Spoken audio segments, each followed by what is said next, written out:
അപ്പോ നേരത്തെ ചിൽഡ്രന്റെ വിഷയം പറഞ്ഞു, അല്ലെങ്കിൽ കുട്ടികൾ എന്താവുക ഈ ഹദീസിന്റെ മജ്ലിസിൽ വന്ന് പങ്കെടുക്കുക.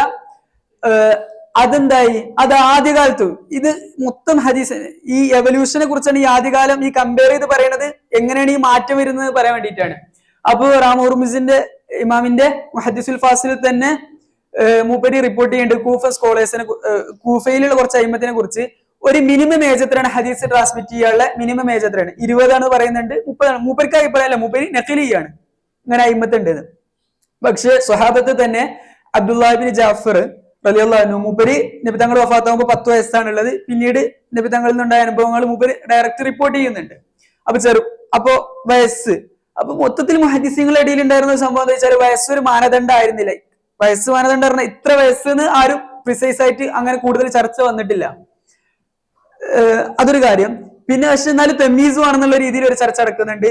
അല്ല 5 വയസ്സ് വേണം, 5 വയസ്സിന് മുകളിലാകുമ്പോ ഈ സമാഅത്ത് ഉണ്ടല്ലോ, ഈ നോട്ടീസ് ഇതിൽ എഴുതുന്ന സമയത്ത് സെമിയ എന്നുള്ള രീതിയിലാണ് എന്ത് ചെയ്തുക, ഇന്ന ആൾക്കാരൊക്കെ കേട്ടു എന്നുള്ള സെമിയാന്ന് എഴുതുക. അപ്പൊ 5 വയസ്സിന് താഴെയാണെന്നുണ്ടെങ്കിൽ സെമിയാന്ന് എഴുതരുത്, ഹളറ എന്ന് എഴുതണം. ഇബ്നു സ്വലാഹ് തങ്ങൾ പറയുന്നുണ്ട് സെമിയാന്ന് എഴുതി അറ്റൻഡ് ചെയ്തു കേട്ടു എന്ന് പറയരുത്.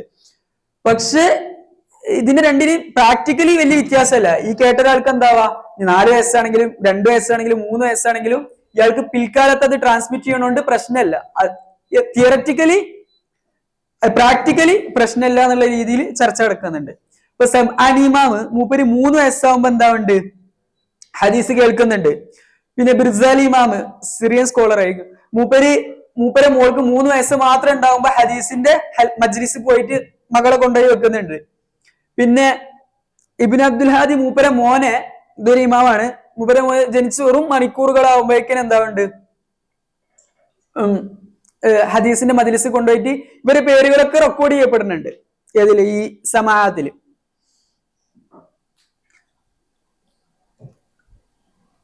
ഓക്കെ, ഇവിടെ ഒരു കാര്യം പറയാനുള്ളത്, അപ്പൊ സ്വാഭാവികമായിട്ടും നിങ്ങൾക്ക് ഒരു സംശയം ഉണ്ടാവും, ഇത് മനസ്സിലാവണ്ടേ, അല്ലെങ്കിൽ ചെറിയ കുട്ടികൾക്ക് അതിന്റെ ഒരു ലോജിക്ക്. അപ്പോ ഇവിടെ ഖത്തീബുൽ ബഗ്ദാദി ഇമാമാണ് ഈ ഒരു സാധനത്തിന് ഭയങ്കര കൺവിൻസിംഗ് ആയിട്ട് അവതരിപ്പിക്കുന്നത്. മൂപ്പര് പറയുന്നത് വെച്ചാല് ഈ ഹദീസ് മൊത്തം എഴുതണോ എഴുതണ്ടേന്നുള്ള ഒരു ചർച്ച എടുക്കണ്ടല്ലോ, ഹദീസ് തദ്വീന്റെ അവിടെ നമ്മൾ പറയുന്ന ഒരു ചർച്ച ഉണ്ട്. അപ്പൊ അവിടെ പൊതുവെ പറയാറുള്ള ഒരു ഹദീസാണ് അബൂഷ ഹദീസ് അബീഷ എന്ന് പറഞ്ഞിട്ട്.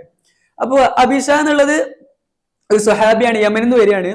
അപ്പോ അബീഷ റളിയല്ലാഹു അൻഹു നബി തങ്ങളോട് മൂപ്പര് പറയാണെന്ത്, എനിക്ക് എന്റെ മെമ്മറി ഭയങ്കര വീക്കാണ്, അപ്പൊ എനിക്ക് ഈ സാധനം എഴുതി തരണമെന്ന്. മൂപ്പർക്ക് അതറിയില്ല. പക്ഷെ നബി തങ്ങൾ എന്താണ് വേറൊരു സ്ക്രൈബിനോട്, വേറെ ഒരു കാത്തിബിനോട് ഈ പറഞ്ഞ കാര്യങ്ങൾ എഴുതി കൊടുക്കാൻ പറയാണ് അബീഷാക്ക്. അപ്പോ അവിടെ എന്താവുണ്ട്, അബൂഷാഹിന്റെ മെമ്മറി എന്താവണില്ല, ശരിക്ക് ട്രാൻസ്മിറ്റ് ചെയ്യണ അയാൾ മെമ്മറി ഇങ്ങോട്ടും അയാൾക്ക് എന്താവുണ്ട്, ഈ ഒരു സ്ക്രൈബിന്റെ റിലയബിലിറ്റി, അയാൾ ഭയങ്കര ട്രസ്റ്റ് വ്യക്തിയാണ്, സിഖത്താണ്, അതനുസരിച്ചിട്ട് ഈ അബൂഷാക്ക് ഈ കാര്യം ട്രാൻസ്മിറ്റ് ചെയ്യുക. അബൂഷാഹിന്റെ റിലയബിലിറ്റി അല്ലെങ്കിൽ അയാളുടെ ഒതന്റിസിറ്റി അല്ല അയാൾക്ക് ട്രാൻസ്മിറ്റ് ചെയ്യാനുള്ള അധികാരം കൊടുക്കുന്നത്. എന്താണ്? ആ എഴുതിയ ആള് ട്രസ്റ്റ് വ്യക്തിയാണെന്നുള്ള ഇതാണ്. അപ്പൊ അവിടെ നബി തങ്ങൾ തന്നെ എന്താവുന്നുണ്ട്, അപ്പൊ അവിടെ അബൂഷാ മനസ്സിലാക്കാതിരിക്കുക എന്നുള്ളതല്ല, എന്നാലും ഇവിടെ കുട്ടികൾ മനസ്സിലാക്കാതിരിക്കുക എന്നുള്ളതാണ് നിങ്ങളെ പോയിന്റ് എന്നുണ്ടെങ്കിൽ, ഇതേ ഒരു കേസ് അബൂഷാന്റെ അവിടെയും വരുന്നില്ല എന്ന് ചോദിച്ചിട്ട് അവിടെയും സ്റ്റിൽ അഡ്ജസ്റ്റിംഗ് ആണ്. പക്ഷെ ഈ ഒരു നബി തങ്ങളുടെ കാലത്ത് തന്നെ ഇങ്ങനെ ഒരു സംഭവം നടന്നിട്ടുണ്ട്, ഒരു മുൻമാതൃക ഉണ്ട് എന്നുള്ള രീതിയിൽ ഖത്തീബുൽ ബഗ്ദാദി ഈ സംഭവത്തെ അവതരിപ്പിക്കേണ്ടത്. ഈ ഒരു ഇത് വെച്ചിട്ടാണ് കുട്ടികൾ എന്താവാ എന്ന് പറഞ്ഞാൽ അയാളുടെ ഒരു ഇൻഡിപെൻഡന്റ് ആയിട്ടുള്ള ഒരു സാധനം പരിഗണിച്ചിട്ടല്ല അബൂഷാക്ക് ഹദീസ് ചെയ്താൽ അല്ലെങ്കിൽ ഹദീസ് ട്രാൻസ്മിറ്റ് ചെയ്യാനുള്ള ഒരു ഹക്ക് നബി തങ്ങൾ കൊടുക്കുന്നത്, ആ സ്ക്രൈബിന്റെ ട്രസ്റ്റ്നെസ് പരിഗണിച്ചിട്ടാണ്. അതേപോലെ ആർക്കും എന്ത് ചെയ്യാ, ഒരു കുട്ടിക്കും എന്താവാ ഈ ഹദീസ് ട്രാൻസ്മിറ്റ് ചെയ്യാം. അതിനിപ്പോ എത്ര മണിക്കൂറാണെങ്കിലും 3 മണിക്കൂർ, അതാണല്ലോ ലാസ്റ്റ് ഇബ്നു അബ്ദുൽ ഹാദിന്റെ ഉദാഹരണത്തിൽ